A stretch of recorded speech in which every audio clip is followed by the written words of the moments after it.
Bismillahirrahmanirrahim. Alhamdulillahirabbil alamin wa bihi nasta'inu ala umuri dunya waddin wassalatu wassalamu ala sayyidina Muhammadin wa ala alihi wa sahbihi ajma'in. Amma ba'du. Faqala al-Imam Suyuti fi kitabih Lubabil Hadis rahimahullahu ta'ala wa nafa'ana bihi wa bi'ulumihi wa bi'ulumina wa bi'ulumikum fid dharain amin ila an qala salasatun ya'simuhumullahu ta'ala min azabil qabri asy-syahid wal muadzin wal mutawaffa yaumal jum'ah wa lailatal jum'ah. Kemarin kita jelaskan orang-orang yang mati syahid yang terkandung dalam hadis Rasulullah Shallallahu Alaihi Wasallam. Kata Rasulullah ada 3 orang yang dijaga oleh Allah dari siksa kubur. Yaitu yang pertama orang yang mati syahid. Yang kedua muadzin, dan yang ketiga orang yang meninggal dunia di hari Jumat dan malam Jumat. Hadis ini kemarin dijelaskan bahwa asyahid orang yang matinya mati syahid. Orang mati syahid itu ada 3 bagian, ada 3 pembagian. Yang pertama adalah syahidud dunya. Ada syahid dunya, syahid hanya dunia saja. Ada syahid fid dunya wal akhirah. Syahid dunia dan akhirat. Dan yang ketiga adalah syahid akhirat. Syahid, mati syahid, akhirat saja. Yang pertama syahidud dunya. Ini oleh Imam Nawawi Banten bahwa syahidud dunya, orang yang syahid dunia, mati syahid tapi dunianya saja, yaitu orang yang berperang melawan orang-orang musyrik, orang-orang kafir, ya, tapi dia itu melarikan diri dari perlawanan atau mudbir. Jadi melarikan diri dari perlawanan yang tidak seharusnya dia itu melarikan diri dalam medan tempur. Tapi dia melarikan diri, tidak ada alasan apa-apa. Ini kan termasuk orang yang termasuk dijelaskan dalam Al-Quran, termasuk orang yang melakukan dosa besar. Artinya orang yang dalam medan tempur kemudian melarikan diri tanpa ada alasan, kemudian terbunuh, maka ini orang termasuk mati syahid tapi syahidnya syahid dunia. Atau orang yang berperang tapi tujuannya karena riya, supaya dia dikatakan pemberani, supaya dia dikatakan orang yang top, orang yang hebat, jagoan. Nah ini kalau misalnya perang karena seperti itu terbunuh, maka dia disebut dengan syahidud dunya. Nah kalau syahidud dunya itu kata Imam Nawawi tidak termasuk dalam hadis yang nantinya akan mendapatkan perlindungan dari siksa kubur. Jadi tetap akan mendapatkan siksa kubur, bukan dari hadis yang salah satun ya'simuhumullahu min azabil qabri, tidak. Kemudian yang kedua adalah syahid dunya wal akhirah. Syahid dunya wal akhirah adalah orang yang berperang melawan musuh, orang-orang musyrik, orang-orang kafir, dan memang tujuannya li'i'la'i kalimatillah, li'i'la'i dinillah, untuk meluhurkan, untuk menegakkan agama Allah, bukan karena riya, bukan karena supaya dikatakan sebagai jagoan atau sebagai orang yang pemberani, tidak, tetapi benar-benar dia berperang lillahi ta'ala, li'i'la'i dinillah. Maka orang yang seperti ini kalau mati terbunuh dalam peperangan, dia termasuk syahidud dunya wal akhirah. Dan kalau syahidud dunya wal akhirah ini sudah barang tentu nantinya di alam kubur tidak akan disiksa, akan mendapatkan perlindungan ini sudah jelas, karena derajatnya orang-orang mati syahid itu sangat tinggi sekali. La tahsabanna alladziina qutilu fi sabilillahi amwata bal ahya'un 'inda rabbihim yurzaqun. Jadi orang-orang yang terbunuh di medan tempur yang memang tujuannya untuk li'i'la'i kalimatillah, itu nanti kalau matinya mati syahid itu mulia sekali. Nah, ini bukan saja tidak disiksa dalam kubur, tapi jaminannya langsung surga. Karena nanti darah yang keluar ketika dibunuh itu akan menjadi saksi. Makanya kalau sudah matinya terbunuh dalam peperangan, itu kan tidak dimandikan. Nah, darahnya tetap bercucuran, bahkan dimakamkan pun dengan pakaian yang dikenakan atau yang dipakai ketika berperang. Supaya apa? Supaya itu akan menjadi saksi nanti di akhirat. Maka ini sudah barang tentu akan dijaga oleh Allah dari siksa kubur dan siksa neraka nanti. Kalau memang betul-betul perang membela agama Allah ikhlas li'i'la'i dinillah, bukan karena pamer, bukan karena riya, bukan karena supaya dikatakan sebagai jagoan. Yang kedua. Yang ketiga adalah syahidul akhirah. Nah, syahidul akhirah ini oleh para ulama dijelaskan bahwa syahidul akhirah ini masuk dalam kategori orang-orang yang mati syahid yang nantinya akan dijaga dari kubur, dari siksa kubur. Yang tadi dijelaskan, salah satun ya'simuhumullahu min azabil qabri asyahid wal muadzin wal mutawaffa yaumal jumu'ati wa lailatal jumu'ah. Jadi orang yang nantinya dijaga dari sisa kubur termasuk adalah orang yang syahid. Nah, ini yang dimaksud adalah oleh Imam Nawawi dijelaskan bahwa hadis ini cocok atau sesuai dengan syahid akhirat. Karena kalau syahid dunia wal akhirat tadi sudah jelas. Maka untuk tiga ini yang matinya mati syahid, yang dijaga dari siksa kubur adalah matinya mati syahid akhirat. Nah, syahid akhirat itu seperti apa? Seperti apa saja? Ada banyak sekali dicontohkan oleh para ulama, dalam hadis-hadis juga banyak. Yang pertama adalah orang yang mati syahid, syahidnya akhirat, yang nantinya akan dijaga oleh Allah, tidak disiksa dalam siksa kubur. Yaitu orang yang kutila mazluman, kutila zulman. Jadi orang yang dibunuh secara semena-mena, dia terzolimi, kemudian dibunuh dengan cara terzolimi. Walaupun itu walau bihasabil hay'ah, kamanis tahaqqal qatla biqat'ir ra'si faqutila bitawassuti masalan.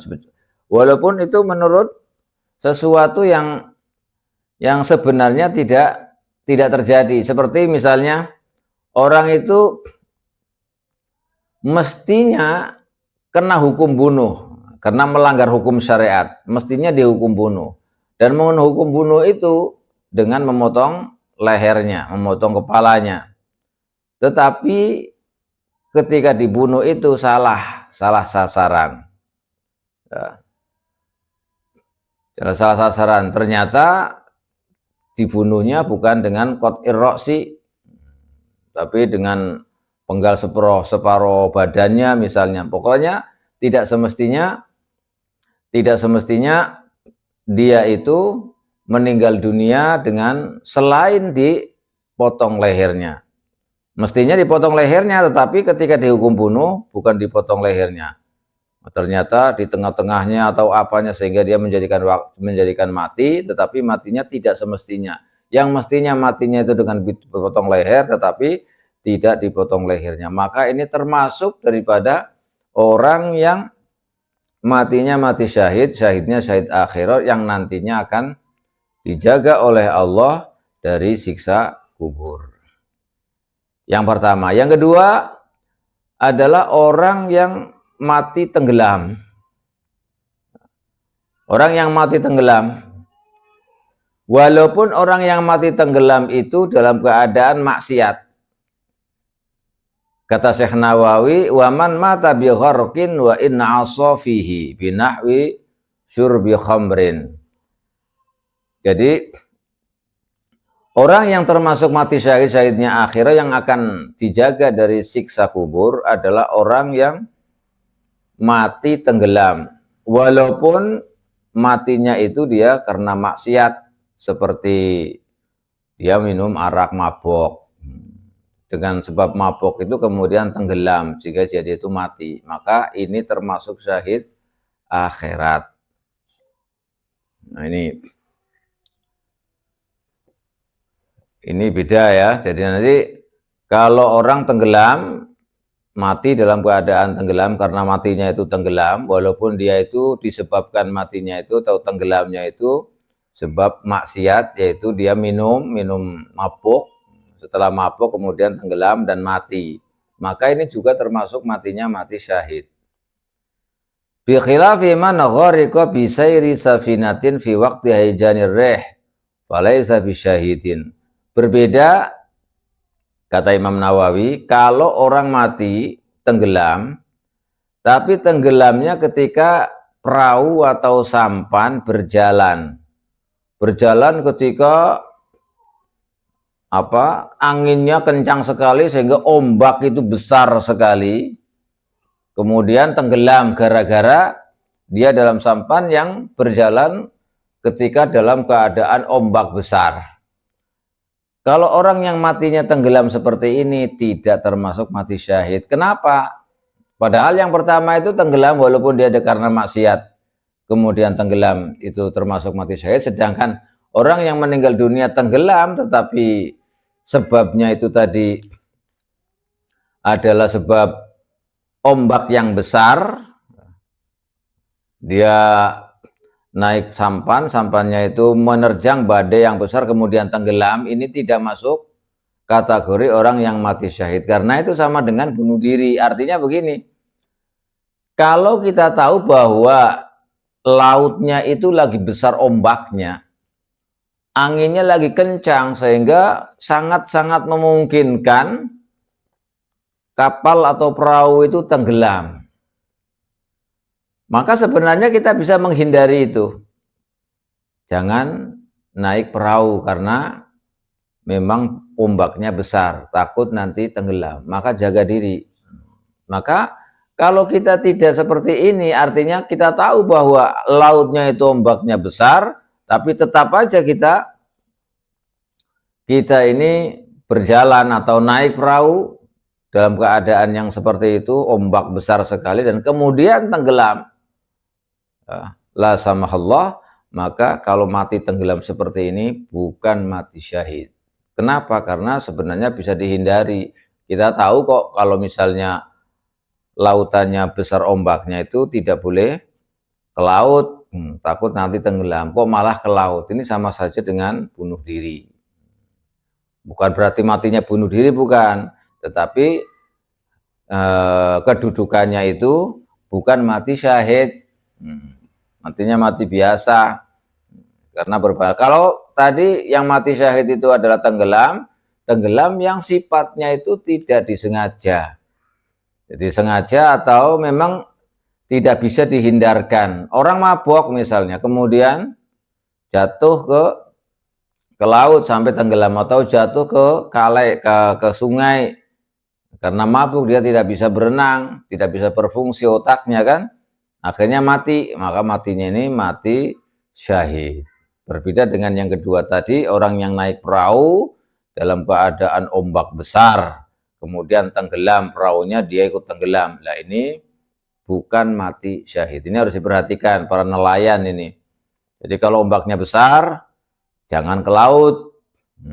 Soalnya kalau ke laut, kalau toh misalnya tenggelam gara-gara anginnya besar, ombaknya besar, nah ini tidak mati syahid. Tetapi kalau tidak seperti itu, kok tenggelam, namanya matinya mati syahid yang akan dilindungi dari siksa kubur.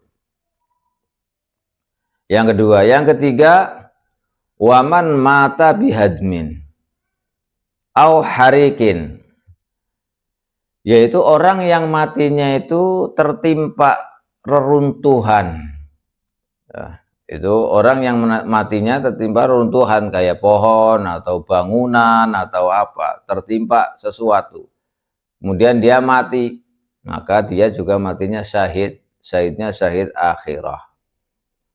Syahid akhirat yang nantinya akan mendapatkan mendapatkan perlindungan dari siksa kubur. Atau dia itu mati kebakaran, terbakar.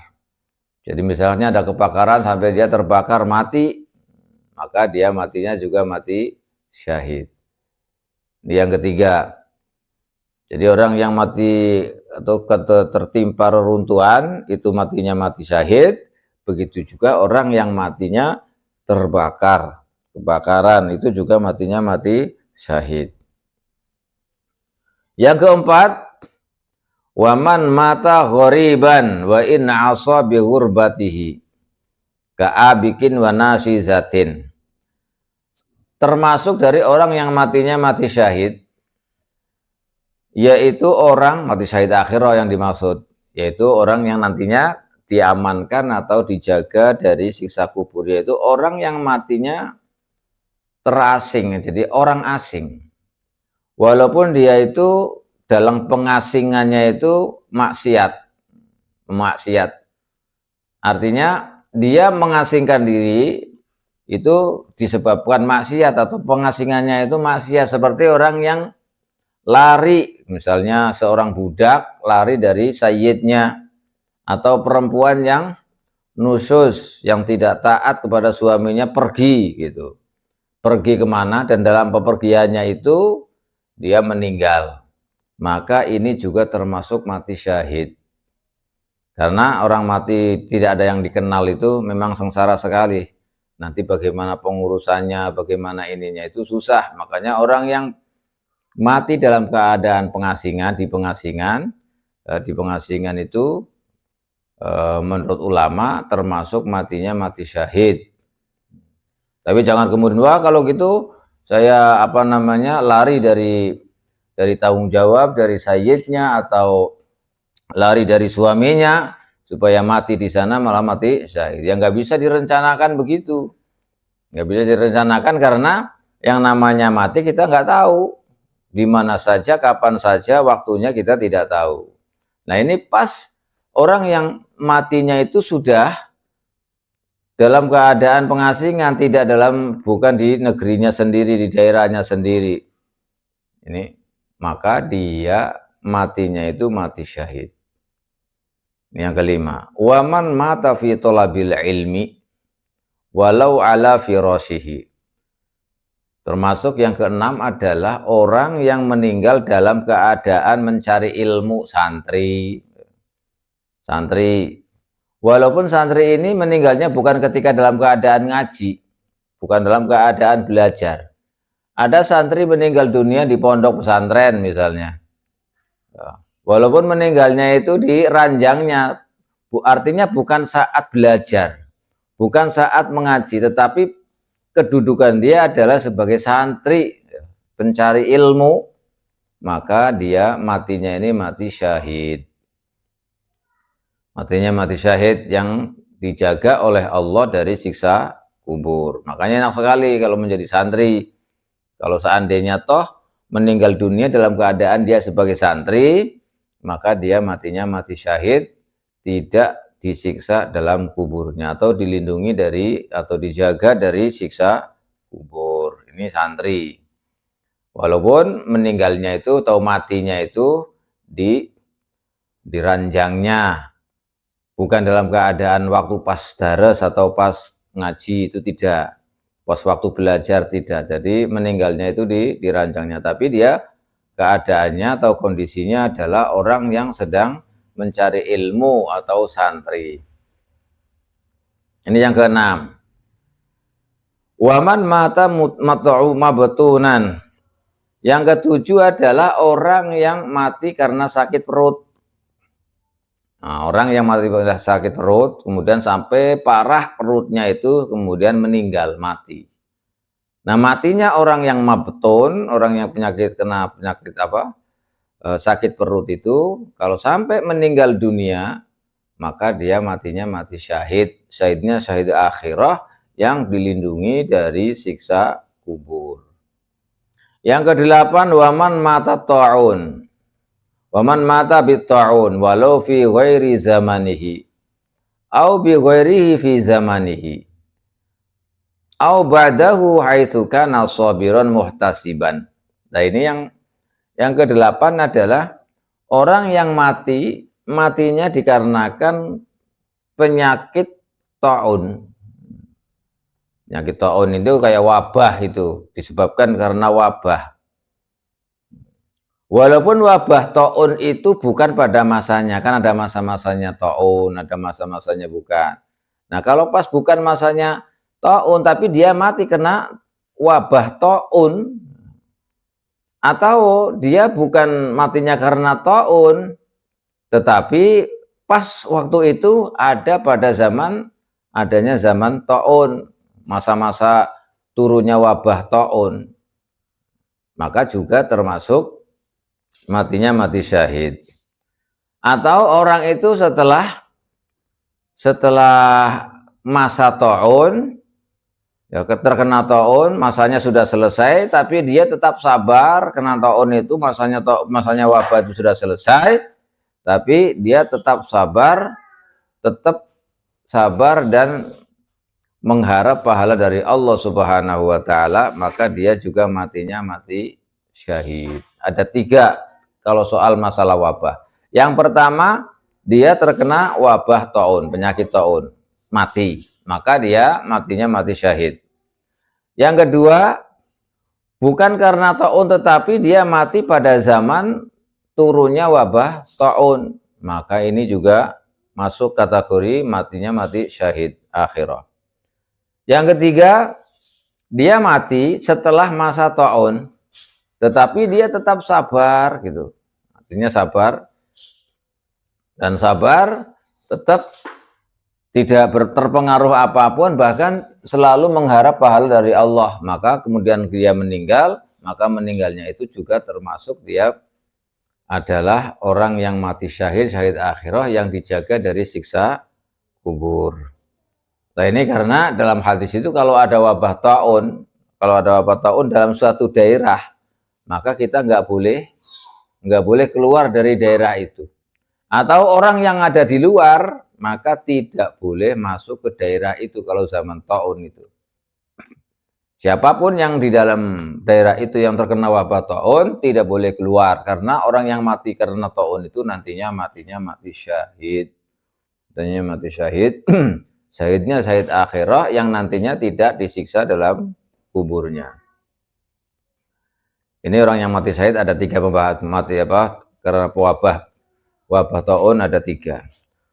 Wa man mata ishqan bi syartil kaffi anil maharimi hatta anin nadhari bi haitsu law ikhtala bi mahbubihi lam yatajawaz asy-syar'a wa bi syartil kitman hatta an ma'syuqihi. Nah, yang nomor 9 adalah orang yang mati karena kerinduan. Karena kerinduan yang mendalam. Orang sangat-sangat rindu sekali. Ya, kalau bahasa Jawa itu karonto-ronto misalnya. Sangat-sangat rindu sekali sampai dia itu mati. Jadi matinya itu karena disebabkan rindu yang membara, rindu yang berat. Sampai dia itu mati, maka matinya itu mati syahid, syahidnya syahid akhirah yang nantinya tidak disiksa dalam kuburnya. Tetapi ada syarat, tidak setiap orang yang rindu itu mati kemudian matinya mati syahid, tidak.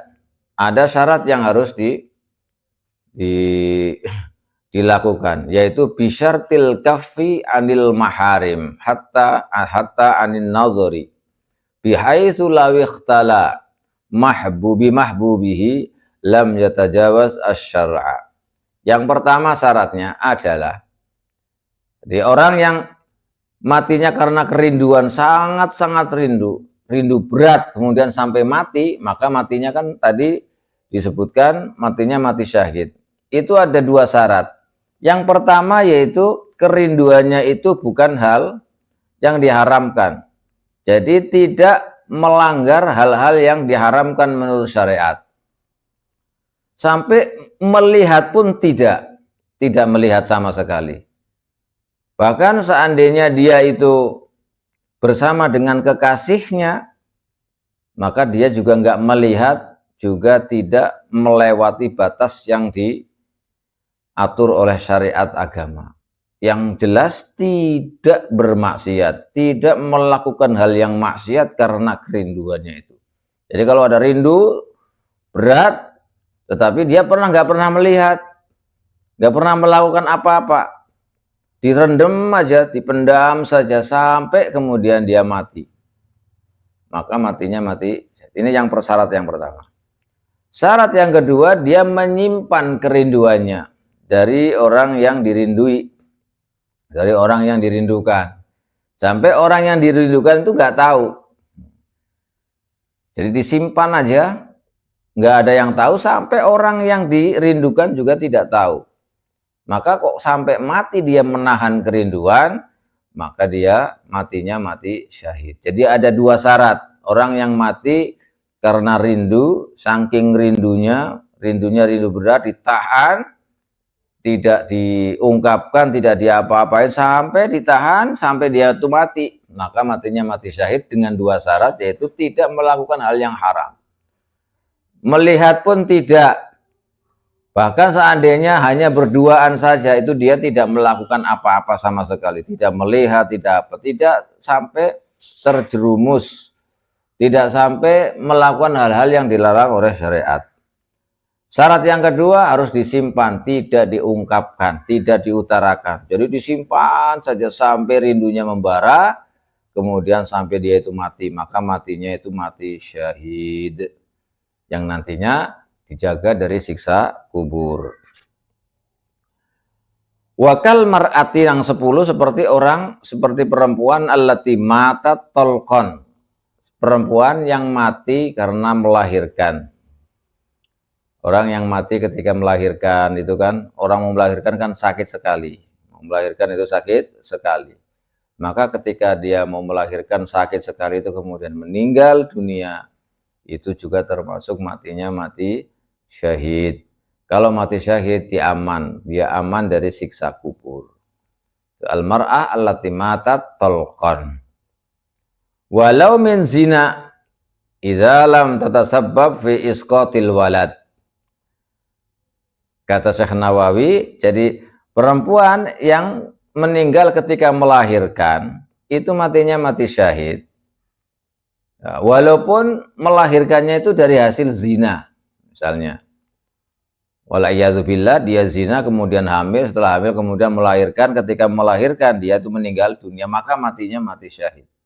Tetapi dengan syarat, dia lam tatasabbab fi isqatil walad. Dia tidak menjadikan sebab anaknya itu atau menggugurkan anak.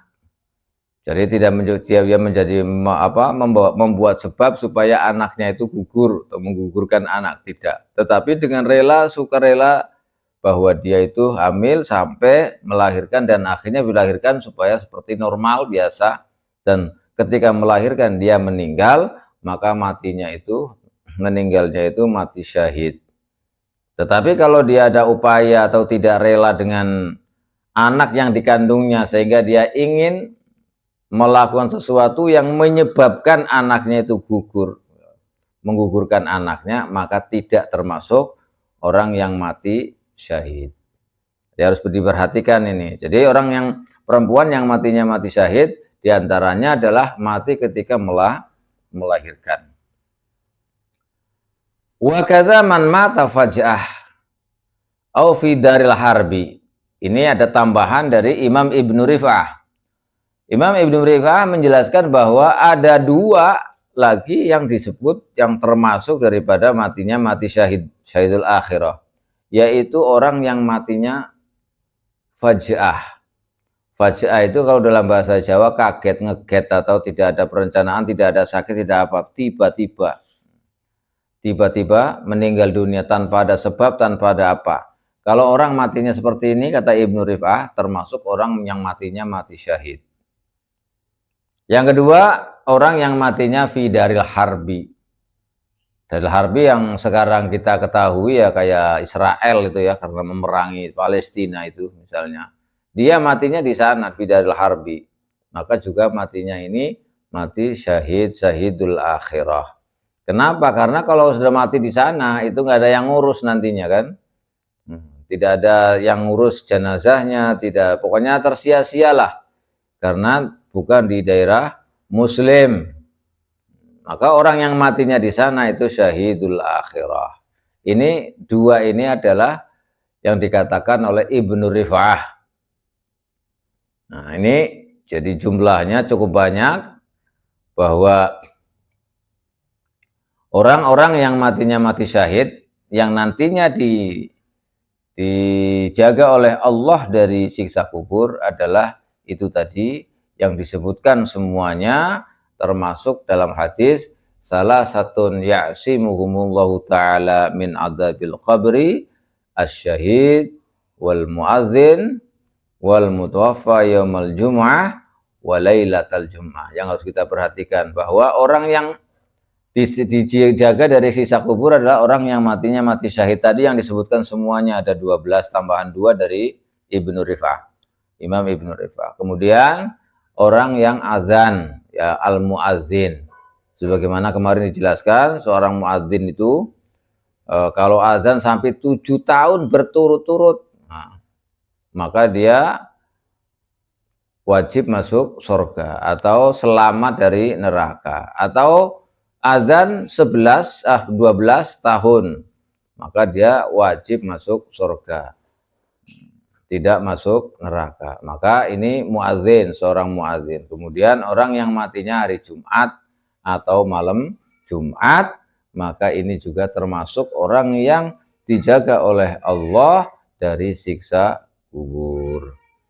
Demikian sampai di sini uraian dari orang-orang yang mati syahid yang dijaga oleh Allah nanti di kuburannya, di alam barzah dia tidak mengalami atau tidak disiksa oleh Allah karena dia termasuk matinya mati syahid. Jadi syahid itu ada 3, ada syahidud dunya, tadi sudah dijelaskan, ada syahidud dunya wal akhirah, ada syahidul akhirah. Nah, dalam hadis tadi yang dibacakan itu, kalau kata Syekh Nawawi Banten, ini sesuai, cocok dengan orang-orang yang matinya syahidnya syahid akhirat. Kalau syahid dunia wal akhirah itu sudah barang tentu, sudah pasti itu.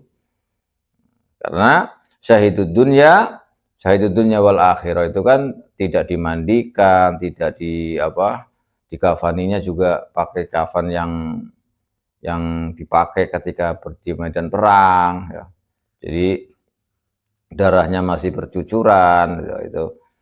Jadi sudah barang tentu itu nantinya akan dijaga dari siksa kubur.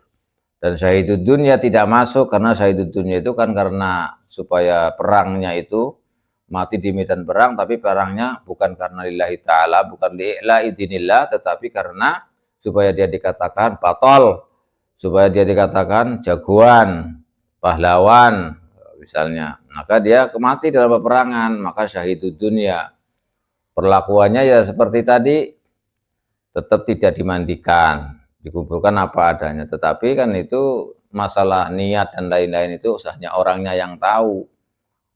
Di akhiratnya beda, nggak masuk dalam kategori salah satun ya'simuhumullahu min azabil qabri. Dan yang ketiga adalah syahid akhirat. Nah, ini yang kemudian dijelaskan oleh Syekh Nawawi bahwa syahidul akhirat tadi ada banyak sekali yang disebutkan.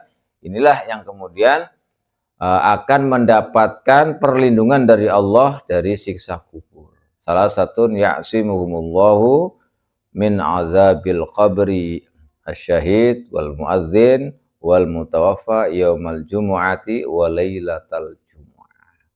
Demikian, mudah-mudahan bermanfaat dan mudah-mudahan hadis yang kita baca ini menjadikan kita ini difutuh oleh Allah, diberkahi oleh Allah, dirahmati oleh Allah, dan senantiasa dilindungi oleh Allah Subhanahu wa taala. Amin ya rabbal alamin.